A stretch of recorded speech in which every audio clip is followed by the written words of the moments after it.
दीपक मौजूद है हमारे साथ। बताइए दीपक, क्या एक्सक्लूसिव जानकारी है आपके पास? देखिए, सोलर पावर के लिए एक बेहतर दिन आ सकते हैं। बजट में इन जो सेक्टर्स है सोलर पावर इक्विपमेंट इंपोर्ट के ऊपर जो ड्यूटी की बात चल रही थी वो शायद ना लगे, ऐसा प्रपोजल जो न्यू रिन्यूएबल एनर्जी मिनिस्ट्री है उसने वित्त मंत्रालय को भेजा है और उस रिकमेंडेशन में कहा है कि अगर ये ड्यूटी लगती है तो इससे जो प्रोडक्शन है उस पर असर पड़ेगा। फिलहाल सोलर पावर का करीब 1700 से 2000 मेगावाट का प्रोडक्शन देश में हो रहा है और अगर इसको टारगेट किया है 22,000 मेगावाट तक लेकर जाने के लिए, और अगर इस तरह से ड्यूटी लगती है तो इस प्रोडक्शन पर असर पड़ेगा। बहुत सी कंपनियां अभी इंपोर्ट करके अपने इक्विपमेंट ये प्लांट्स लगा रही है। हालांकि डोमेस्टिक मैन्युफैक्चरिंग भी हो रही है, लेकिन इसके बावजूद जो डिमांड है वो डोमेस्टिक मैन्युफैक्चरिंग से कहीं ज्यादा है, इसीलिए इसका विरोध हो रहा था। अब मिनिस्ट्री ने और कई स्टेट्स ने भी ये कहा है कि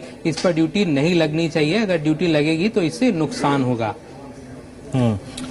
इस बीच वक्तव्य सुन लेते हैं। ये खबर तो महत्वपूर्ण है, एक वक्तव्य सुन लेते हैं। एग्जैक्टली इस खबर के मायने क्या है और इस खबर से जुड़ा वो वक्तव्य सुन लेते हैं। ये एक अभी नया मुद्दा शुरू हुआ है।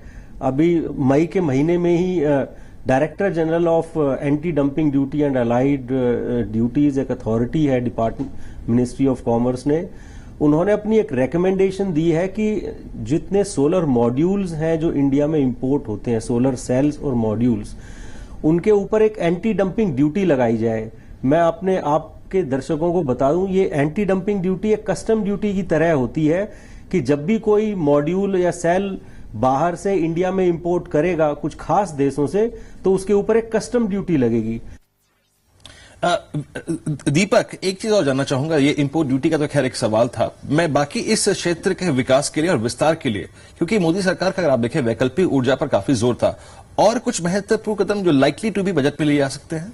देखिए, टोटल इस सेक्टर के इंफ्रास्ट्रक्चर के लिए सरकार इस बार बजट बढ़ाने वाली है, चाहे वो विंड हो, सोलर हो, बायोमास हो, और इसको मैंडेटरी करना है कि कुछ स्टेट्स ने शुरू किया, अभी कल ही हरियाणा ने शुरू किया है कि एक पर्टिकुलर बिल्डिंग जिसका एरिया इतना है उसके ऊपर सोलर पैनल लगाने मैंडेटरी होगा।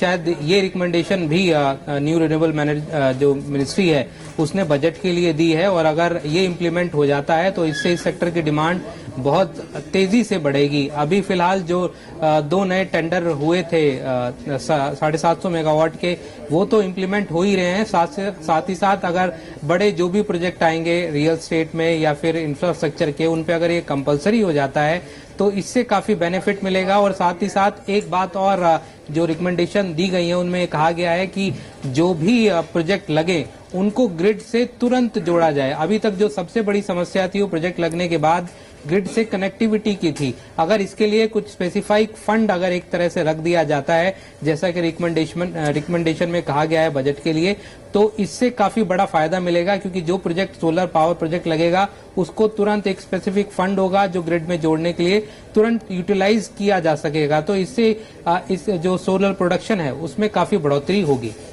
शुक्रिया दीपक आपका इस अहम जानकारी के लिए। तो सोलर और विंड एनर्जी पर जोर रह सकता है, और यहाँ पर इनफैक्ट पहले भी इस तरह की खबरें आई थी कि सोलर पावर कंपनियों ने एंटी डंपिंग ड्यूटी को लेकर भी सरकार से आपत्ति जताई थी। और महत्वपूर्ण खबर है कि इस तरह कोई भी डेवलपमेंट होती है, शायद यही वजह है कि लैंको इंडस्ट्रीज के शेयर में इसका रिफ्लेक्शन भी देखने को मिल रहा है। डे हाई पर स्टॉक कामकाज करे 5% की बढ़त के साथ। मिलन, आपका कमेंट लेना चाहूंगी, खबर आपने सुनी, क्या इस खबर के चलते लैंको इंडस्ट्रीज हुआ या फिर सुजलॉन हुआ, इन जैसे स्टॉक्स को अप्रोच किया जा सकता है? देखिए, लैंको इंडस्ट्रीज का जो मूवमेंट है, ये शॉर्ट टर्म मूवमेंट देख रहे हैं आप इंट्राडे का, ये ठीक है बिकॉज सोलर की सेंटिमेंटल मूव है। बट ऐसा अगर जो फंडामेंटली आप पूछे हैं, मैंने लैंको को काफी स्टडी किया है। लैंको को सोलर प्लांट जो राजस्थान में लगा हुआ है उनका 20 मेगावाट वाला, उसको भी मैं देखा हुआ है, वो उसकी परफॉर्मेंस इतनी कोई ग्रेट नहीं रही है लैंको इंडस्ट्रीज के असर। तो मुझे लगता है कि ये इन जरा न्यूज के बेसिस पे मैं इन्वेस्टमेंट की सलाह दूं इन काउंटर्स के अंदर। Investors should stay away from them. जी, चलिए बहुत बहुत शुक्रिया मिलन आपका भी, रजत आपका भी, और साथ ही साथ मिस्टर शर्मा आपका भी शो में शामिल होने के लिए, मार्केट्स पर सभी स्टॉक्स पर अपनी राय रखने के लिए। आगे बढ़ते हैं, यहाँ से रुक कर लेते हैं हमारे शो के आखिरी सेगमेंट का, यानी फटाफट कमाई।